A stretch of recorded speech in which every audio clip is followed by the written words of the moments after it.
อยู่สายสตูดิโอฝากกดไลค์กดแชร์กด Subscribe ในเด้อกดกระดิ่งด้วย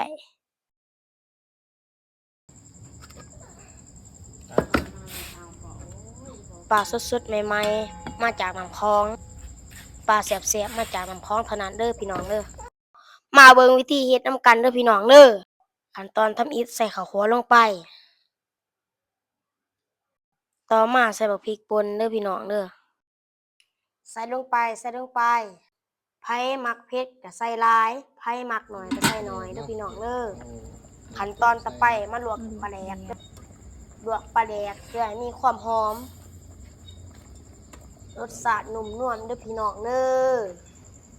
ต่อมาตักปลาแดกด้วยส้มถ้วยปลาแดกกระแหบบูฮ่าถ้าซ่อนก็อยากมุนลายเด้อพี่น้องเด้อกระซ่อนก็อยากอันนี้เนี่ยกระซ่อน ใส่งานโดน เตียน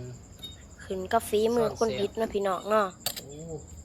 รับประกันความแซ่บเด้อพี่น้องเด้อ เนื้อเด้งเด้งคนให้มันทั่วเข้ากันเด้อคนไปคนมาหน่อยคนหลายแซ่บหลายคนน้อยแซ่บน้อยเด้อพี่น้องใส่ผักลงไปเพื่อให้มันแซ่บๆนัวๆเด้อพี่น้องใส่ผักบัวเด้อเฮ็ดให้มันหอมๆต่อมาใส่ผักหอมป่นเด้อพี่น้องเด้อคนแซ่บๆบัดนี้เนาะใส่บักหน้าดลงไปเนาะพี่น้องเนาะมีให้ความนุ่มความหอมความว่าอยากสิบอกนำอยากแซ่บนะบอกไม่น้ำลายแตกนะพี่น้องเนาะหลังจากนั้นใส่เครื่องปรุงน้ำต้มเนาะพี่น้องนี่ก็ใส่ผักบัวผักหอมอย่างนี้แหละเนาะเพื่อให้มันหอมเนาะออกมาก็น้ำลายแตกแล้วบัดนี้โอ้ยเสียงก็แหบไปน้อยนึงเนาะฮอดเวลากินเนาะพี่น้องเนาะคนกินเนาะ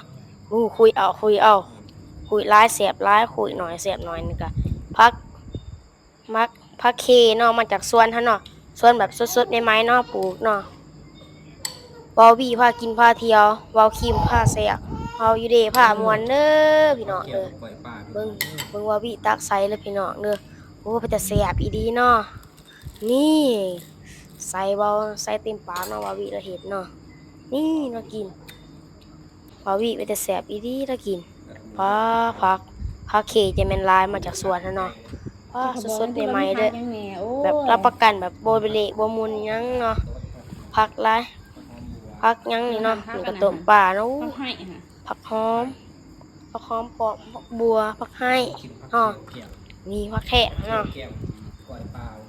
บาร์บี้ไอซิมากินให้เบิ่งเนาะก็จะแซ่บดีกินกับก้อยปลาเนาะบ่อยากสิเว้าเลยตักเอาเนาะตักหลายแซ่บหลายแล้วพี่น้องเนาะก็จะแซ่บอีหลีเด้ถ้ากินโอ้บาร์บี้กินคักหลายเนาะพี่น้องเนาะฝากติดตามไปเด้อพี่น้องเด้อสองนิสัยสตูดิโอเด้อพี่น้องเด้อว้าฝากกดไลค์กดแชร์เด้อ